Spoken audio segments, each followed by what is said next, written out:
For many, it seems like the older they get, the more their back and legs hurt. If you've ever experienced that type of pain, the last word you want to hear is surgery. But back surgery isn't necessarily what it used to be. Thanks to an innovative, relatively simple procedure, just a few hours with your doctor could have you saying bye-bye to back and leg pain. Well, I had a lot of pain in my lower part of my leg. In fact, I could hardly walk. I had been like that for 2.5 to 3 years. I dreaded having to get up out of a chair and walk to the kitchen. I could hardly walk across the floor. I couldn't go up and down stairs. I just wanted to lay on the couch, you know. Ellen can laugh now, but at the height of her problem, it was no laughing matter. Ellen experienced a condition many people her age face, lumbar spinal stenosis, or LSS. Spinal stenosis is a condition usually caused by arthritis gradually growing and building around the spine, where the tunnel that the nerves pass gradually narrows. And eventually there's enough pressure on the nerves that people begin to have burning pain in the legs, numbness, tingling, weakness, to the point where they're incapacitated. The traditional method of treatment for LSS is a procedure called laminectomy. That's right, back surgery. With a laminectomy, a surgeon removes bone and ligament in order to widen the spinal canal, thus relieving pressure on those nerves. Generally, it's a 2-hour procedure involving a 2 to 4-inch incision, a hospital stay, and recovery time up to several months. But before you back away from that scary thought, check this out. This little device is called an X-Stop, an exciting new tool that's redefining back surgery. All it really is a little spacer. The idea here is you go down and you identify the area between one bone and another. There's a ligament in between them. You go in there and pop this thing through that ligament, and it pops through on one side and it has a little attachment on the other, a little wing that you tighten down with one little screw, and that's it. It's simply a spacer that keeps the vertebrae from extending or moving backwards. So it's a minimally invasive way. It takes about 20 to 30 minutes to perform many times under local anesthesia as an outpatient procedure. You heard the doctor right, outpatient back surgery.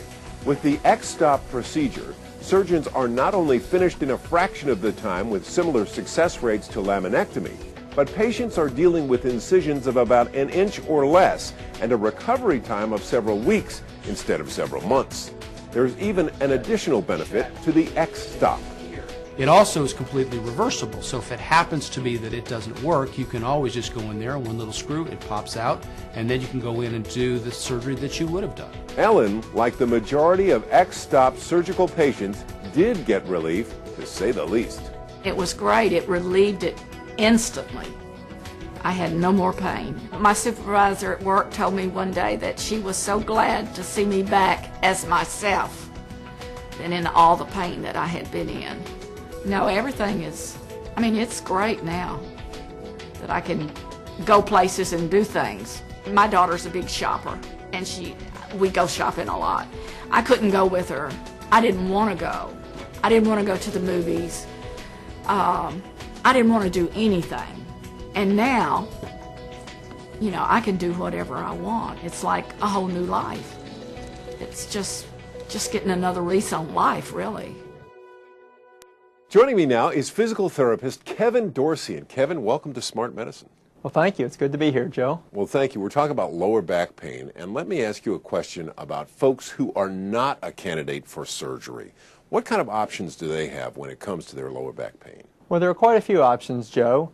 These could include physical therapy, injections, medications, and an assortment of others.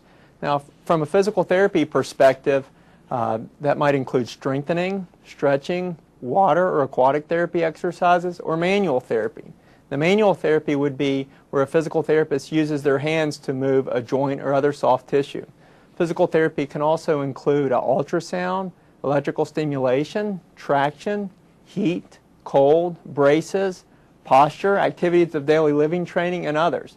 Now, since not all people are the same and not all back problems are the same, it is important to have a targeted and individualized care plan to get the best results. So a lot of options. All right. Well, what types of exercise are recommended for a person with low back pain? Typically, you're going to have 3 components at least.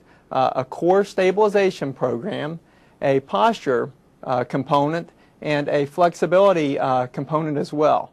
Now, core stabilization would be related to muscles in the stomach, the low back, and the hip region, and there's actually a lot of research that supports the need for this. For some individuals, they may need to do a water therapy program if they have trouble moving on land, and you do not need to be able to swim to do the water therapy. Very good. And let's talk about benefits from this kind of exercise. What might they be?